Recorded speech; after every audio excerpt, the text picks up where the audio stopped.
Question number 7 में लिखा है y equal to 2 and y equal to 0 are the zeros of polynomial p of y आपको given है 2y³ minus 5y² plus ay plus b। और तुम lines and angles तुमने miss किया है, वो स्टार्ट कर दो तुम। ठीक है, बहुत मुश्किल नहीं है, इजी है। थोड़ा बहुत खुद से पढ़ लो, रिकॉर्डिंग चेक कर लो। उसके बाद भी प्रॉब्लम है तो रिवीजन क्लास में रख लूंगी ना फिर। 2a+b इक्वल टू 0 और p ऑफ 0 निकालोगे तो b की वैल्यू 0 आ जाएगी।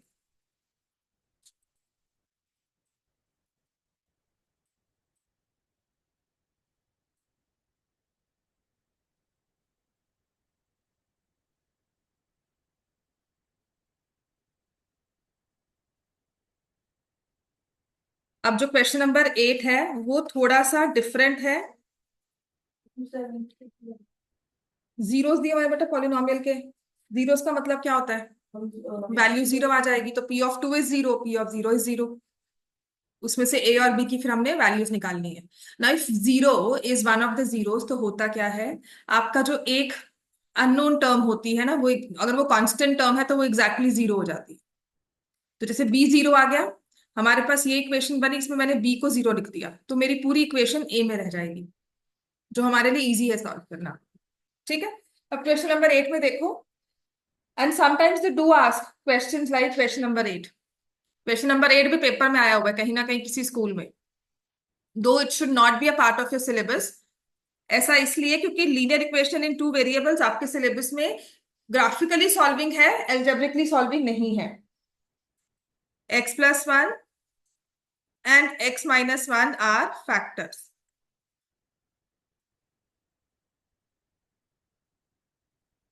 पॉलिनोमियल दिया हुआ है x⁴ plus ax³ minus 3x² plus 2x plus b।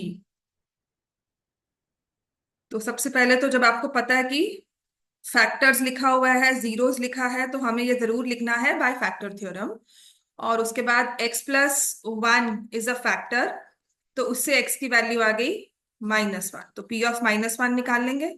This will be 1 minus a -3 -2 plus b should be equal to 0। अब ऐसे ही x-1 भी फैक्टर है, तो x की वैल्यू आ गई 1। p ऑफ 1 निकाला, और जब 1 एक 0 होता है ना तो हम सारे कोएफिशिएंट्स को एज इट इज ऐड कर देते हैं, उनके साइन वगैरह कुछ चेंज नहीं करना, विद साइन कोएफिशिएंट्स को ऐड कर दिया। तो देखो मेरे पास ये बनकर आता है, यहां से -2 आ गया ना, -2 + 2 a+b इक्वल टू 0 हो गया। और यहां से अगर मैं सॉल्व करती हूँ तो -5, तो -a+b -4 इक्वल टू 0 हो गया। ए की वैल्यू -2 a की वैल्यू -2, ठीक और बी की 4+8। है, करो। 4 + a कितना हो रहा है? 2।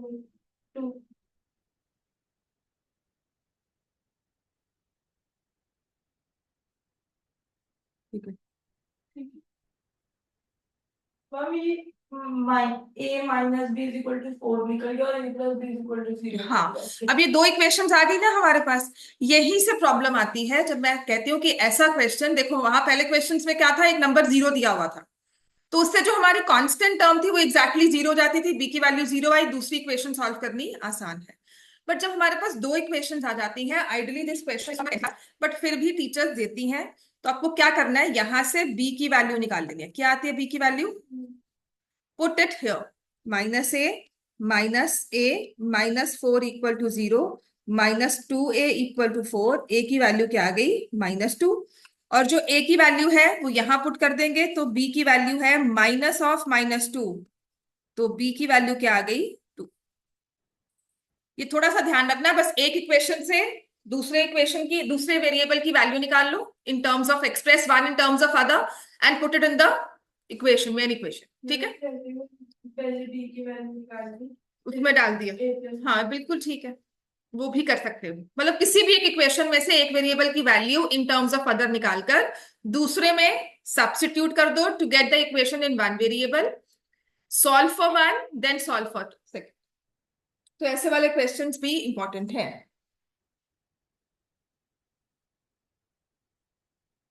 क्वेश्चन नंबर 9 एक बार खुद करोगे, इसके बाद ना मैं आपको वो करवाऊंगी,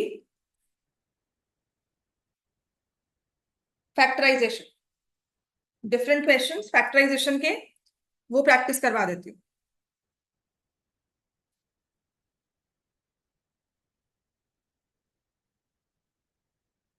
हसरत तुम क्यों ऑनलाइन हो आज? ऑनलाइन क्यों मेरी पानी की बोतल आ रही नीचे से। हसरत तुम क्यों ऑनलाइन हो मैम आज? मैम एक्चुअली हेडेक हो रहा था। हेडेक हो, अच्छा। और पावनी नहीं आई आज? आयशा का तो आई नो उसका एग्जाम है लगातार, अब 3 एग्जाम्स हैं, दैट्स वाई।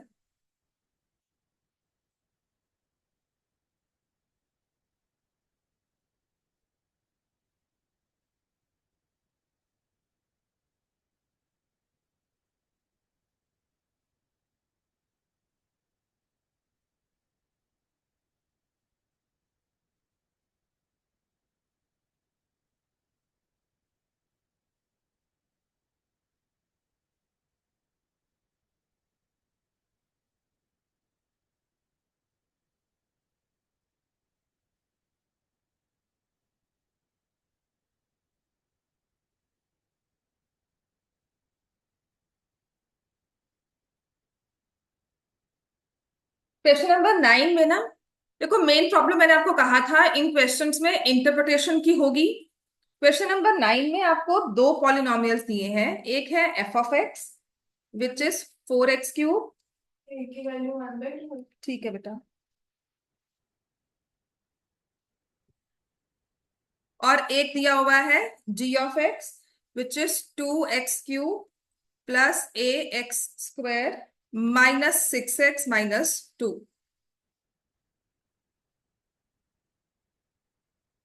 इसका रिमाइंडर R1 है when divided by, when divided by x minus 1। इसका रिमाइंडर R2 है when divided by x minus 2। अब उसने कहा हुआ है 3R1 plus R2 minus 28 equal to 0। अच्छा, मुझे नहीं लगता आप लोग के साथ मुझे प्रॉब्लम आएगी, बट किसी को भी इसे इंटरप्रेट करने में मुश्किल है। रिमाइंडर कैसे निकालते हैं? एफ ऑफ एक्स में अगर रिमाइंडर निकालना है तो एक्स को क्या पुट करना होगा, और इसमें लिखना क्या है? By remainder theorem. ठीक है, तो यहां पर हम लिखेंगे यूजिंग रिमाइंडर थ्योरम। तो हमारा R1 is equal to F of 1 which will be equal to 4 plus 3 plus 12a minus 5। तो ये आ जाएगा 2 प्लस 12a।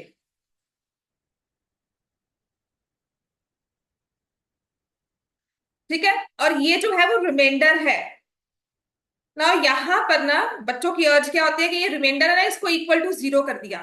उसने कहीं नहीं कहा हुआ कि रिमाइंडर 0 है, उसने कहा remainder is some number that could be 0, that could be any number based on value of a. ऐसे अगर मुझे R2 निकालना है तो I need to put the value of x as 2, तो g ऑफ 2 इज R2। तो ये आ जाएगा 16 प्लस 4a माइनस 12 माइनस 2। सो कितना आ जाएगा ये? 2 plus 4a, this is R2।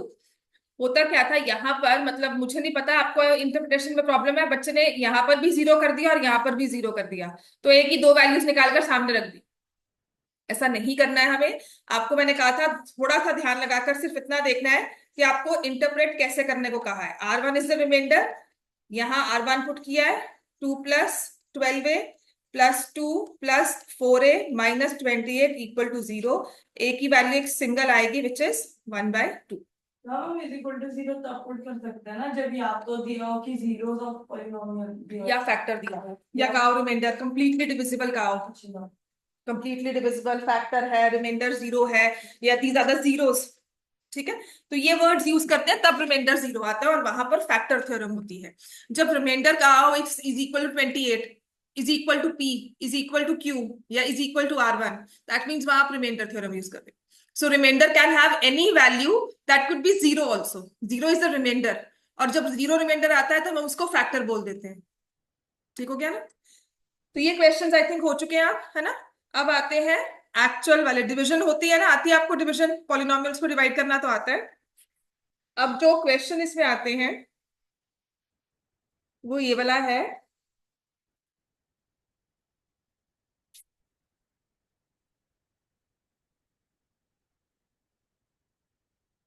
मान लो आपको ऐसा कुछ हो, factorise 2x³ plus 3x² minus 9x minus 10।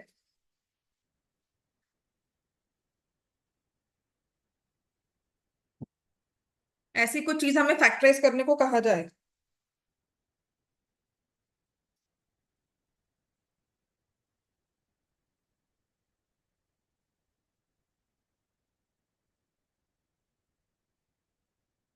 तो यहां पर अगर तो फॉर्मूलाज आते हैं, यू अंडरस्टैंड कि this is not based on any formula. कोई इसमें क्यूब का कोई स्क्वायर का फॉर्मूला नहीं लग रहा। तो इस क्यूबिक एक्सप्रेशन को अगर फैक्टराइज करना है तो हम यूज करेंगे हिट एंड ट्रायल मेथड। ठीक है। उसमें क्या होता है, अपनी कांस्टेंट टर्म पे फोकस करते हैं। कांस्टेंट टर्म क्या है? -10। सो फैक्टर्स कुड बी,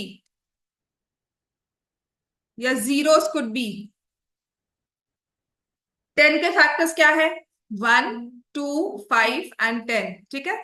तो +-1 +-2 +-5 और +-10। तो इनमें से सबसे आसान होता है 1 और -1 को पहले ट्राई करना। अगर 1 -1 से बात नहीं बनती है, देन वी गो फॉर 2 - 2। और अगर उससे भी नहीं आता तो 3 - 3 और हो जाएंगे। 3 तक आप पहुंचोगे, आपका कोई ना कोई एक फैक्टर तो निकल आएगा। तो मैं P(1) पुट करती हूं, तो ये आ जाएगा 2 + 3 - 9 - 10 which is not equal to 0। Then I take P(-1) -2 + 3 + 9 -10 हो गया ये।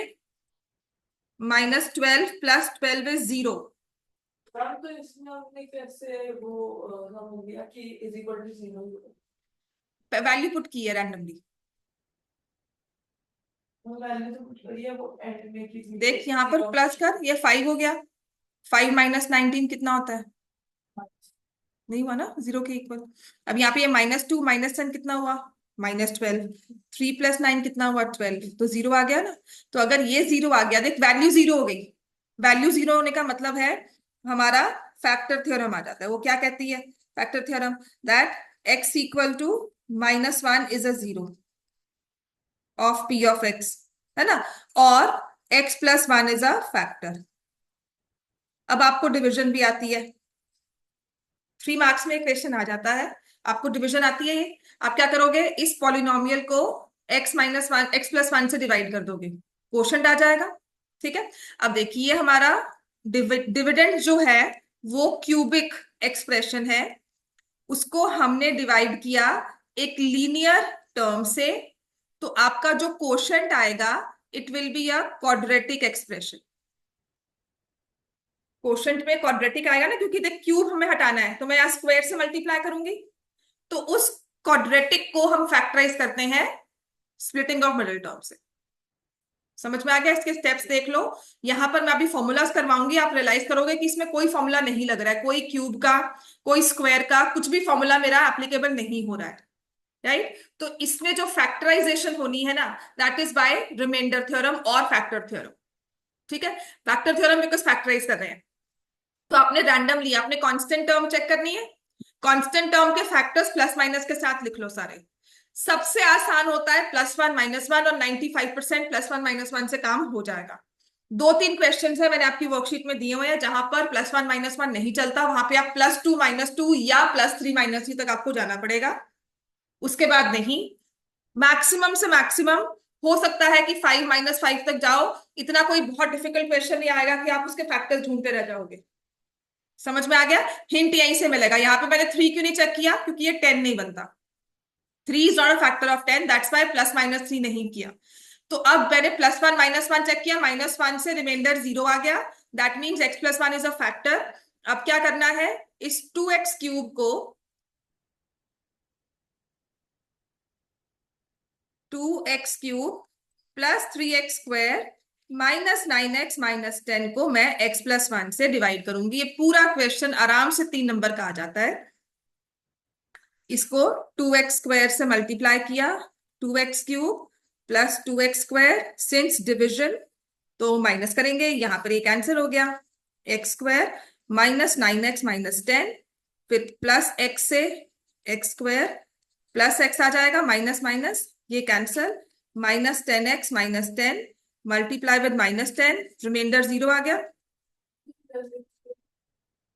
ये देख +x² है ना, तो इसको +x से मल्टीप्लाई करेंगे तभी x² बनेगा। साइन चेंज कर रहे हो कि नहीं? हाँ। तो अब आपका जो p(x) है, जो था 2x³ +3x² -9x - 10, x+1 उसका डिवाइजर है और ये कोशेंट है जिससे रिमाइंडर 0 आ गया। तो इसका मतलब this is x+1 × 2x² + x - 10। Factorise करने का मतलब होता है कि सारे लीनियर टर्म्स हो अपने पास, तो इसको भी हम फैक्टराइज कर लेंगे, फैक्टर्स बन गए इसके। अब इसमें हम क्या लगाएंगे, 2x² -x - 10 में क्वाड्रेटिक एक्सप्रेशन, 3 टर्म्स, ट्राइनोमियल, क्या लगना चाहिए? Splitting of middle term. समझ में आ गया? तभी कह रही हूँ फैक्टराइजेशन इजी है, बहुत ही ज्यादा आसानी से क्वेश्चन स्ट्रीमलाइन हो जाते हैं। सिर्फ प्रैक्टिस कर लो बच्चे, जब तक तुम्हारे स्कूल्स नहीं ओपन हो रहे, तुम्हारे एग्जाम्स नहीं है सितंबर में, इस चैप्टर को और अपने लाइंस एंड एंगल्स को वर्कआउट पूरा अच्छे से कर लो। जो भी आपके डाउट्स हैं, एक्स्ट्रा बुक है तुम्हारे पास, उसको पढ़ लो, टाइम वेस्ट मत कर, ठीक है? क्योंकि आगे सितंबर के बाद ना फिर सर्कल्स और एक चैप्टर क्वाड्रिलेटरल्स वो भरकर आ जाएगा, फिर रिविजन्स होंगी।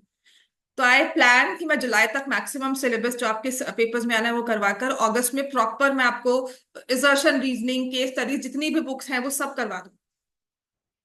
पर उसके लिए जरूरी है कि आपकी एनसीईआरटी और एग्जाम्पलर आपने प्रॉपरली सॉल्व किया हो, ठीक है? आप लोगों के लिए इतना मुश्किल नहीं है पढ़ाई करना। एक होता है ना समझ नहीं आता, आप अपनी मस्ती में आके नहीं पढ़ो तो वो अलग बात है, पर एक पढ़ रहे हो और समझ नहीं आ रहा और पढ़ने को मन नहीं कर रहा, वो आप लोगों के लिए मेरे हिसाब से इतना मुश्किल नहीं है। 2x², ओवरऑल इस क्लास के बारे में ही कह रही हूँ, आप सबके लिए दिया और तुम्हारे लिए भी हसरत। Based on your class performance, इतना मुश्किल नहीं है कि समझ नहीं आता, बस पढ़ने को मन ना करें, हम मस्ती मारते रहे कि बाद में कर लेंगे, वो अलग बात है, ठीक है? So don't waste your time, accordingly उसको थोड़ा बहुत यूटिलाइज कर लो।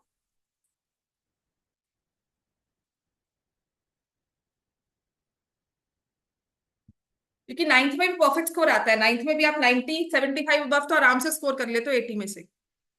81 तो बहुत कम होता है कि आ जाए नाइन्थ में, because there are subtle things जहां पे गलती कर लेते हैं, बहुत ही माइनर मिस्टेक्स होती हैं कि यहाँ ध्यान नहीं दिया, वहां ध्यान नहीं दिया, प्लस माइनस साइन में हो गई।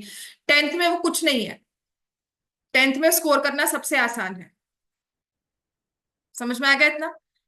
तो नाइन्थ थोड़ी सी ठीक रखो, रेगुलरिटी रखोगे, नाइन्थ में भी स्कोर आ जाएगा आराम से। ये हो गया, अब करें नेक्स्ट वाला, ठीक है?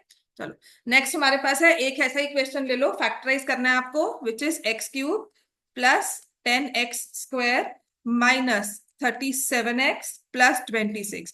ये आपकी ना वर्कशीट का क्वेश्चन है, इसमें मैंने करेक्शन की है, यहाँ पर ये प्लस है, वहां पे मैंने माइनस के साथ लिखा हुआ है शायद, ये तो करेक्शन कर लेना। आपकी वर्कशीट का क्वेश्चन नंबर 12 है, टाइप 5 लिखी होगी, फैक्टराइजेशन ऑफ क्यूबिक पॉलिनोमियल्स। तो यहाँ पे प्लस साइन है, अगर देखोगे इस वर्कशीट को वो फैक्टराइज नहीं होगा, तो इसको ठीक कर लेना। p(x) दिया हुआ है x³ 10x² -37x +26। सबसे आसान काम होता है 1 और -1 को ट्राई करना। 1 को ट्राई करने का मतलब है सभी कोएफिशिएंट्स को ऐड कर दो, इसका कोएफिशिएंट 1 +10 11, ये तो माइनस ही रहेगा, +26, तो ऐसे पुट x = 1, तो p(1) आ जाएगा 1 +10 -37 +26। इन नंबर्स को ऐड किया तो 0 आ गया, बड़े आसानी से पहली बार में ही आ गया, तो हम लिखेंगे बाय फैक्टर थ्योरम। अब ये 3 नंबर का क्वेश्चन है, प्लीज ये 3 वर्ड्स मत भूलना, by factor theorem, by remainder theorem, एक या आधा नंबर तो कट ही जाता है इसमें। हम 26 के फैक्टर्स में वो आ सकता है +1। देखना बेसिकली होती क्या है मल्टीप्लिकेशन, ये कैसे बना होता है। आपने तीन टर्म्स को मल्टीप्लाई किया होगा, x plus a, x plus b, x plus c. Plus से तो मैं तो लिया, माइनस भी हो सकता है, it could be -2 also, x minus two, x minus three, x minus four. आपने तीन लीनियर फैक्टर्स को मल्टीप्लाई किया, जो ये कांस्टेंट टर्म बनती है ना, this is when you multiply all the constants A B C. तो हो सकता है इसमें से दो टर्म्स माइनस की हो और एक प्लस हो, तब भी तो फाइनल प्लस ही आएगा, है ना। तो वो मुझे नहीं पता कैसे है, so I try for both negative and positive. ये +26 दो माइनस के साथ आया है या सारे प्लस के साथ आया, तो मुझे नहीं पता ना वो, इसीलिए हम लोग प्लस माइनस लेकर चलते हैं, ठीक है ना। अब तीन माइनस होंगे तो माइनस ही होगा, अगर माइनस है एक माइनस हो सकता है ना। तो वो पॉसिबिलिटीज क्या है, उसके अकॉर्डिंगली हम +-1 दोनों चेक करते हैं। तो मेरे पास आ जाएगा bye factor theorem, x = 1 is a 0 और x-1 इज अ फैक्टर। तो x-1 अगर फैक्टर आ गया तो आपने अब क्या करना है, x³ 10x² -37x + 26 को डिवाइड कर देना है x-1 से।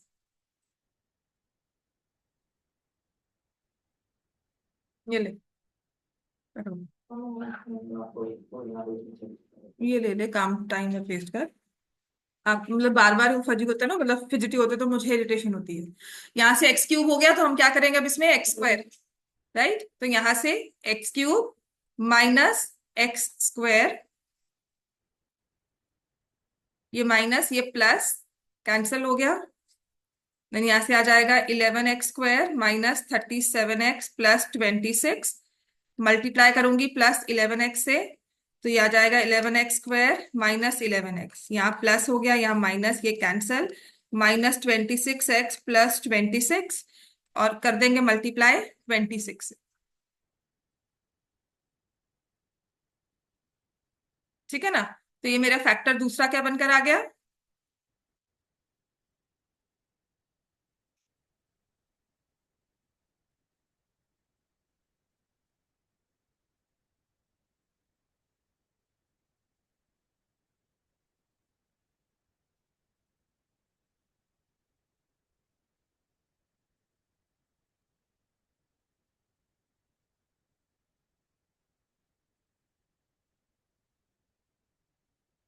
Excuse me ma'am. हाँ जी बेटा।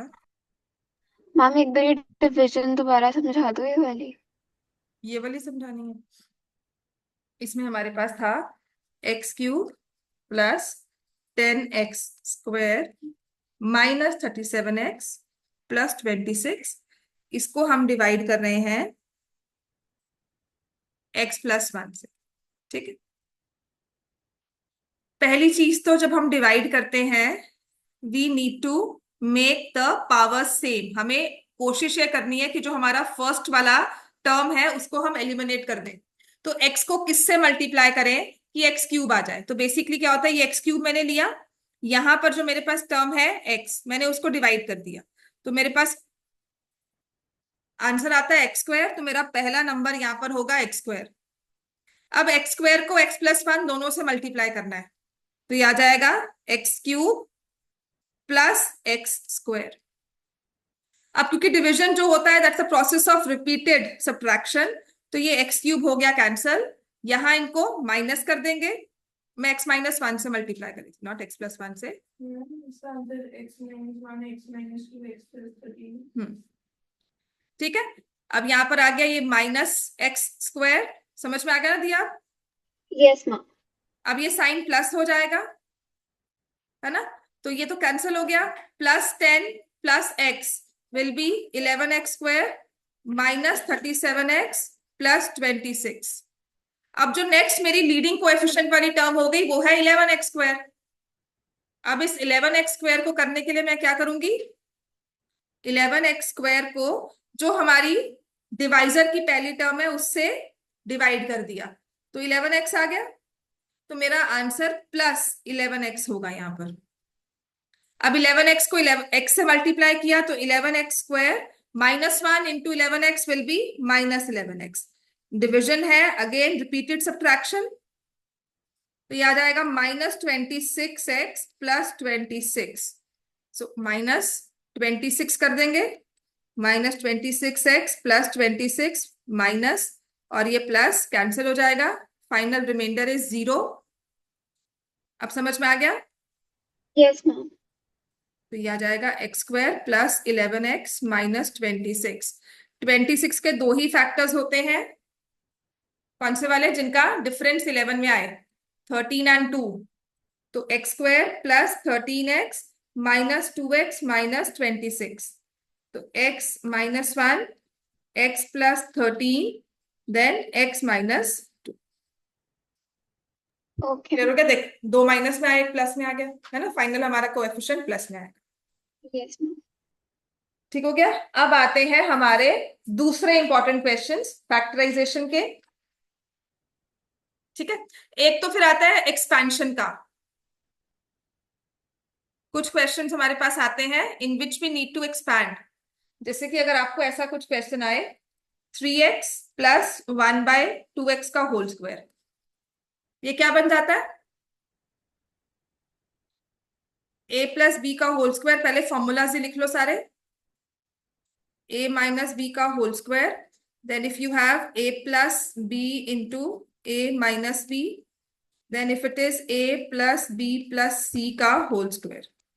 पहले ये फॉर्मूलाज लिखो सारे।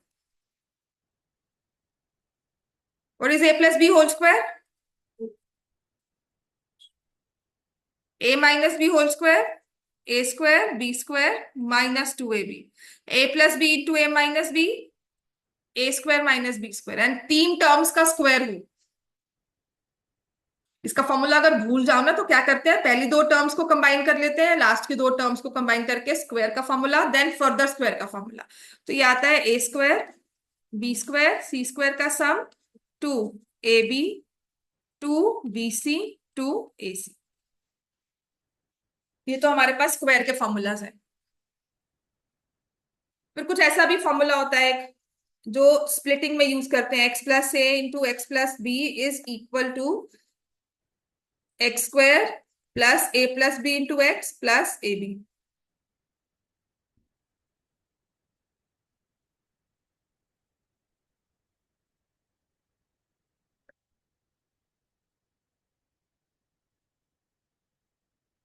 ठीक है ना?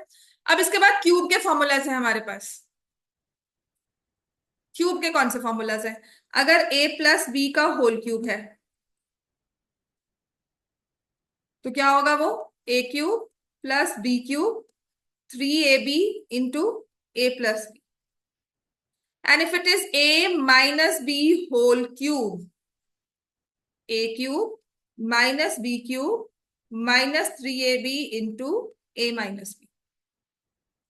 और इसके बाद फॉर्मूलाज होते हैं if it is a³ plus b³। देखो दोनों में बहुत फर्क है, यहां पर पहले क्यूब करके फिर सम किया है, और यहां पे सम करके क्यूब कर रहे हैं। ठीक है, तो ये होता है a plus b into a square minus a b plus b square. Formulas को रट्टा मार लो, इनके अलावा और कोई फॉर्मूला आपको नहीं आएगा। जो भी क्वेश्चंस आएंगे वो इन्हीं फॉर्मूलाज पर बेस्ड होंगे, और बहुत ही आसान होता है रिकॉग्नाइज करना कि ये फॉर्मूला अप्लाई होगा। a³ माइनस b³ हो गया, राइट? और इसके बाद the next most important formula जो आता है, ये लिख लिया सब हमने।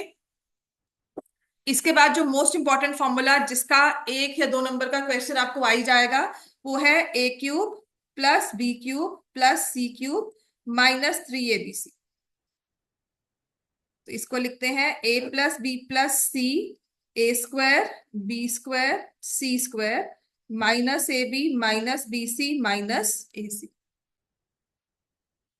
और इसमें एक कंडीशन होती है कि if sum of three numbers is equal to 0, then a³ plus b³ plus c³ is equal to 3abc। ये भी बहुत इजीली समझ में आएगा, मेरी बुक मिलेगी वो ऑडिशन पे, उसमें क्वेश्चन देखा था।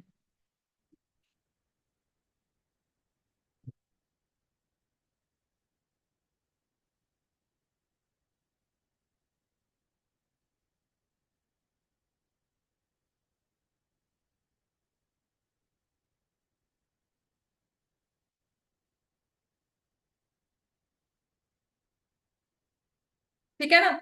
अब मान लो आपको ये चीज फैक्टराइज करने को कहा जाए, 2√2 a³ plus 3√3 b³ plus c³ minus 3√6 abc। तो पहली हमारा स्टेप होता है to solve in solving a question of factorisation polynomials to recognise the type of question given to us, इसमें फॉर्मूला कौन सा अप्लाई होगा। तो आपने टर्म्स पे देखने, पहले तो डिग्री देखो 3 है तो क्यूब का कोई फॉर्मूला लगेगा। अब क्यूब के फॉर्मूलाज रिवाइज करो। ठीक है ना।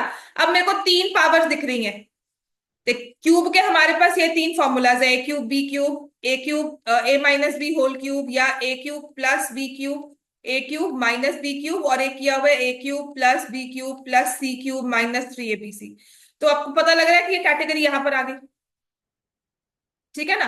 आपने बस मैच करना है कि कौन सा फॉर्मूला यहां पर अप्लाई होगा। उसके बाद इसको इस फॉर्मेट में लिखो।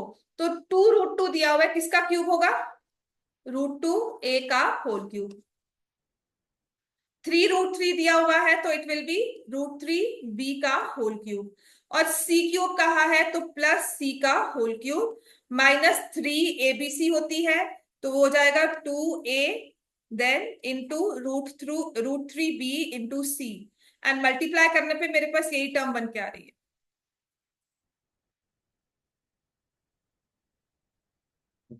क्लियर हो गया। अब इसको अगर मुझे सॉल्व करना है फैक्टराइज तो मैं क्या लिखूंगी, √2a plus √3b plus c, a+b+c, a² 2a² plus b² 3b² plus c²। ठीक हो गया।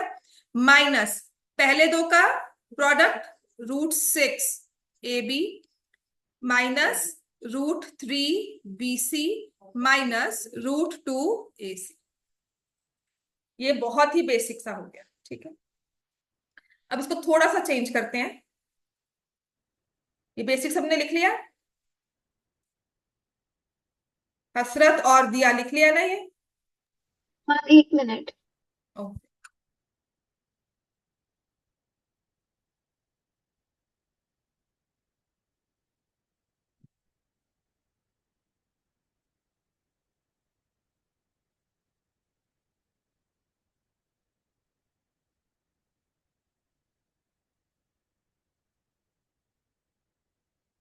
मैम लिख लिया।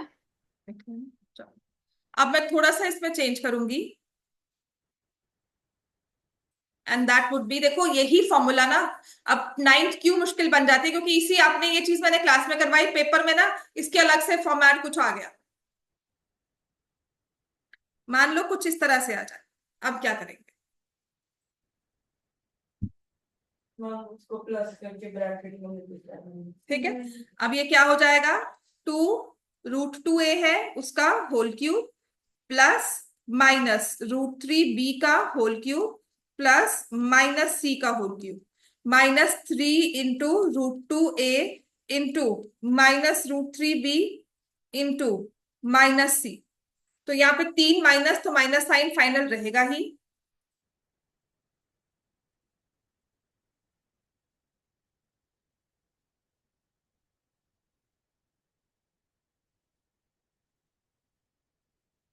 ठीक है ना।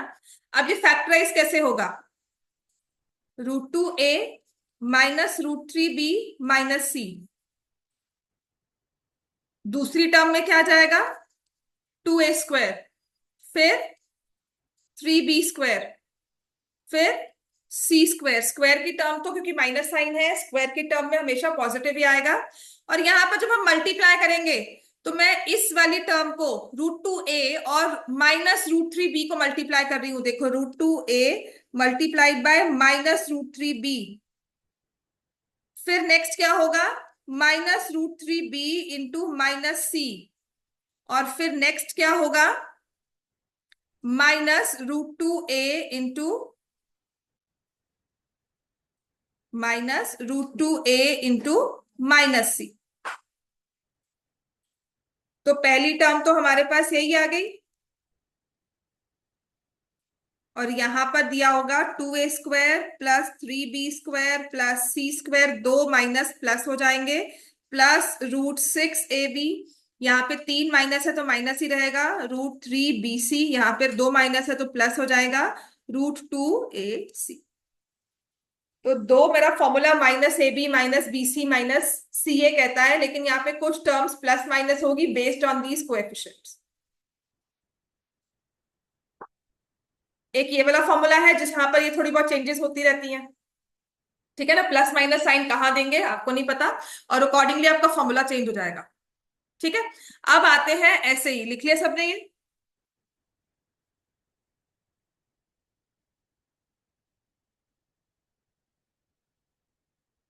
दिया और हशरत लिख लिया? Yes ma'am. तो अब ऐसे ही हमारे पास जो नेक्स्ट आता है क्वेश्चन, वो कुछ इस तरह से होगा। उसमें लिखा हुआ है 5x² + y² + 18z² -2√5xy -6√2yz + 6√10xz।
हाँ जी। अब यहाँ पर भी a + b + c whole square लग रहा है, बट सारी टर्म्स वहां पे 2ab 2bc और 2ac करना होता है, राइट। पर कुछ टर्म्स माइनस में है, तो हमें करना क्या है, यहाँ पर we'll identify that which terms are in minus. तो जहां पर आपके पास माइनस साइन है उन टर्म्स को देखो, उनमें कॉमन हमारा वेरिएबल y है। सो दैट मीन्स ये है √5x का होल स्क्वायर, और यहां पर आ जाएगा +-y का होल स्क्वायर, और 18 का स्क्वायर रूट करोगे तो क्या आएगा, 3√2। तो यहां पर हो गया ये 3√2z का होल स्क्वायर। तो यहां पर देखो -2 इंटू √5x इंटू प्लस होता है ना -y हो गया, +2 इंटू -y इंटू 3√2z हो गया, ऐसे ही +2 इंटू √5x इंटू 3√2z, ठीक है ना। तो आपके टर्म सारी मैच कर गई, यहां पर आ जाएगा √5x -y + 3√2z का होल स्क्वायर। ये z इसमें रूट में नहीं है, जिससे हमने, प्लीज ये ध्यान रखना, फिर से आधा नंबर कटवा लोगे, कुछ नहीं है, 1 नंबर का क्वेश्चन होगा तो वैसे ही नंबर कट जाएंगे, आधा नंबर मिलेगा, 2 में भी 1.5 रह जाएगा। तो जब ऐसा क्वेश्चन आएगा तो हमेशा इसे ऐसे लिखना है, इसको दो सेम नंबर स्क्वायर में नहीं लिखना, आपने इसको 2 बार मल्टीप्लीकेशन में लिखना है फैक्टर्स को। This is one very important step. चाहे क्यूब हो, a + b होल क्यूब हो ना, तो a + b a + b a + b, if it's a + b whole square then a + b। क्यों? क्योंकि एनसीईआरटी में ऐसा लिखा हुआ है, पीछे आंसर्स भी इस तरह से दिए हुए हैं। सिर्फ फिर स्क्वायर निकालो ना 3 टर्म्स का, ये फाइनल स्टेप बहुत ही ज्यादा इंपॉर्टेंट है, इसका आधा नंबर है, पूरा आधा नंबर कट जाता है। समझ में आ गई ये? दोनों फॉर्मूलाज में डिफरेंस क्लियर हो गया? ठीक है। अब हमारे पास कुछ इस तरह से एक्सपेंशन के फॉर्मूलाज, कभी कभी इस तरह सा क्वेश्चन आता है, करवाऊं नेक्स्ट? करवाऊं? ठीक है। जैसे कहा जाए फाइंड द प्रोडक्ट,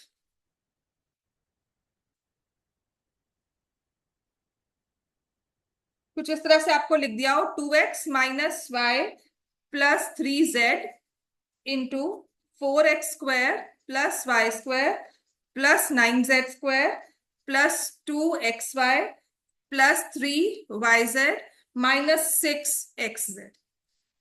ये वन स्टेप आंसर आपको निकालना है, और आपको कहा गया है using some algebraic identity.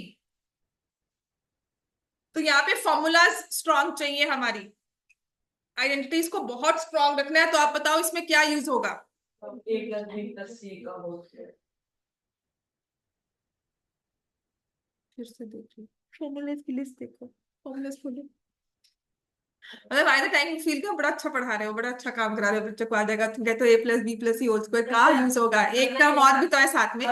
Formulas देखो बच्चे, कोई बात नहीं, एक बार गलती होती है कोई बात नहीं, पर अपने फॉर्मूलाज की लिस्ट को देखो। तुम्हारे चारों वो फॉर्मूलाज तो तुम्हारे सामने जैसे दिखाते हैं ना कभी कभी, कि वो पिक्चर में एक वो पूरा वो प्रिंट हो गया पेपर हमारे सामने, आईज के सामने डिस्प्ले हो गया, प्रोजेक्ट कर लेते हैं पेपर को हम, फॉर्मूला वाली लिस्ट को, वो आपके सामने आना चाहिए। अब उसमें से मैच करो कि किसी की एक्सपेंशन इस तरह से दी हुई है हमें।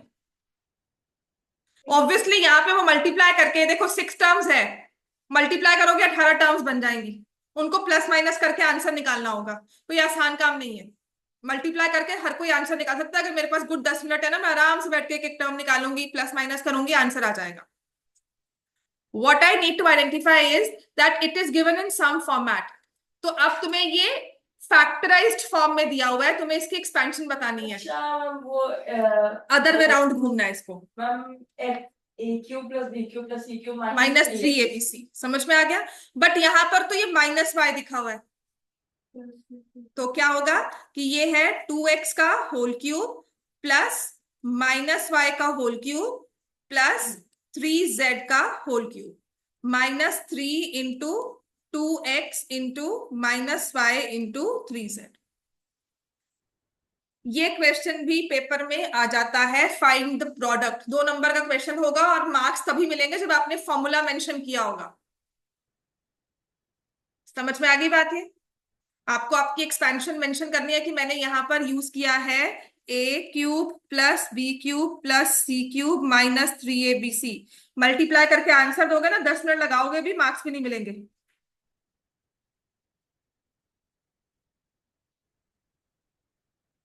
ठीक हो गया? 10 मिनट लगा भी लोगे, मार्क्स नहीं मिलने वाले उसके।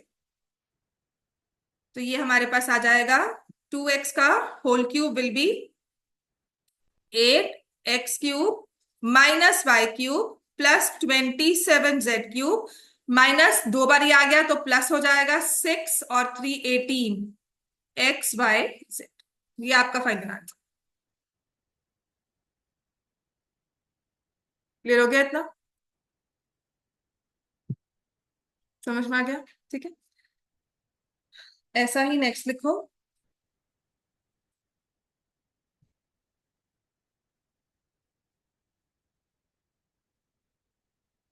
मल्टीप्लाई करके कहा हो 3x plus 5y into 9x² minus 15xy plus 25y²।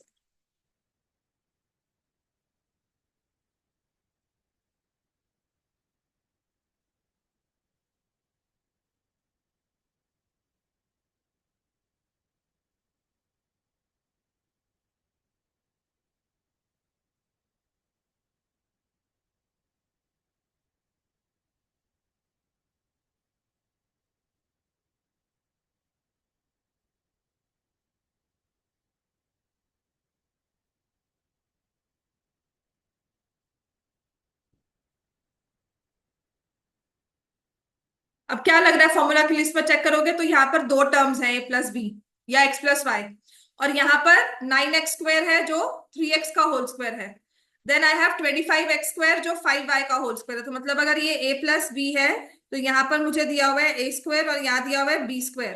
और इन बिटवीन टर्म क्या है, माइनस साइन के साथ इन दोनों को मल्टीप्लाई किया हुआ है, ए बी।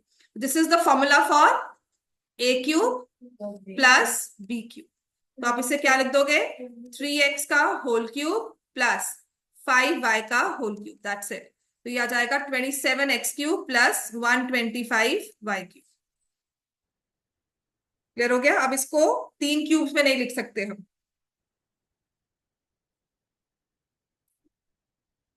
इतना क्लियर है? और मान लो कुछ ऐसी टर्म दी हो, एक्स क्यूब -8y³ -36, चलो कर लो, 36xy -216।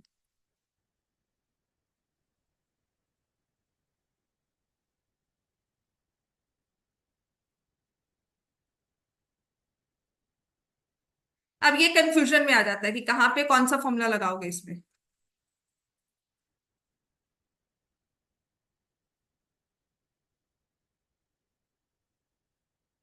दो क्यूब्स तो मुझे दिख रहे हैं बड़े आराम से, तो क्या दो क्यूब्स वाला फॉर्मूला इसमें अप्लाई हो सकता है?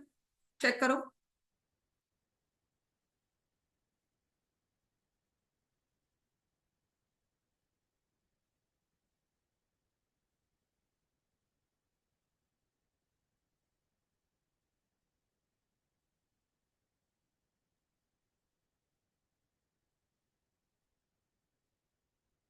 दो क्यूब्स का फॉर्मूला अप्लाई हो सकता है, उसको यूज करके इसे फैक्टराइज कर सकते हो। हम वही वाला होगा, a cube plus b cube plus c cube minus 3। हाँ, क्योंकि यहाँ पर दो क्यूब्स तो मुझे दिख रहे हैं, 216 ना कांस्टेंट टर्म में चला जाता है, पर ये क्या होगा, 6 का होल क्यूब।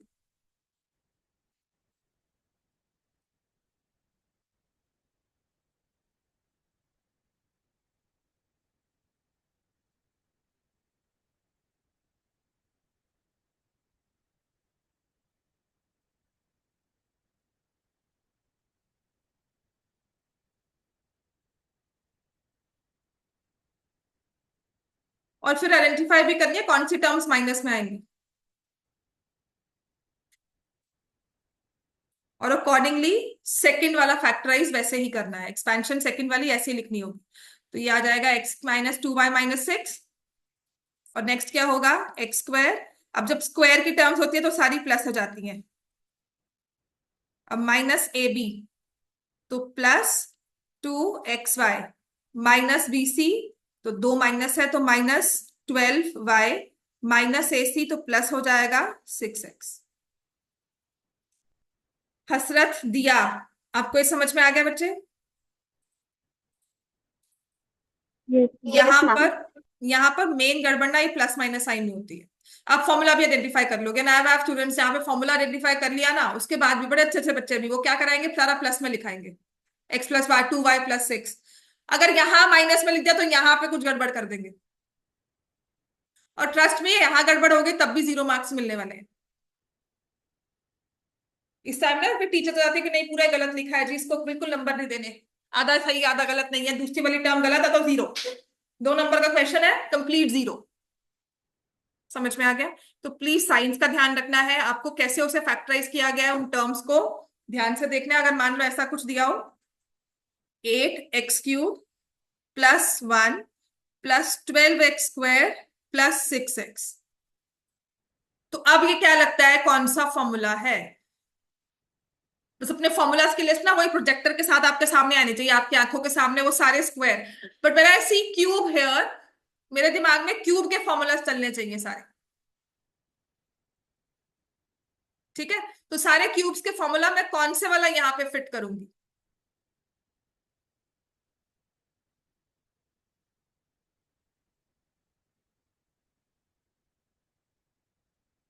तो मैंने यहाँ पे ना 6x कॉमन ले लिया, क्या आ जाएगा,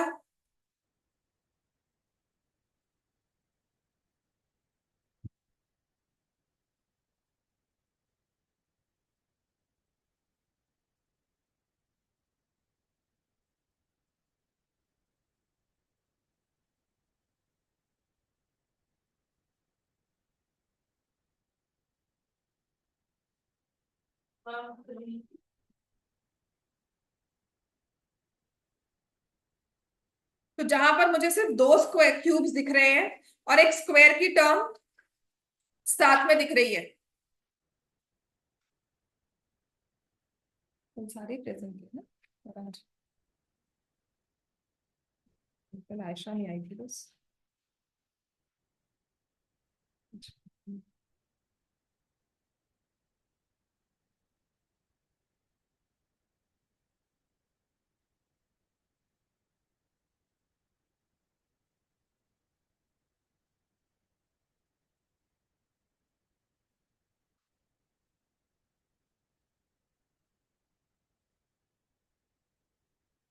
ठीक है ना।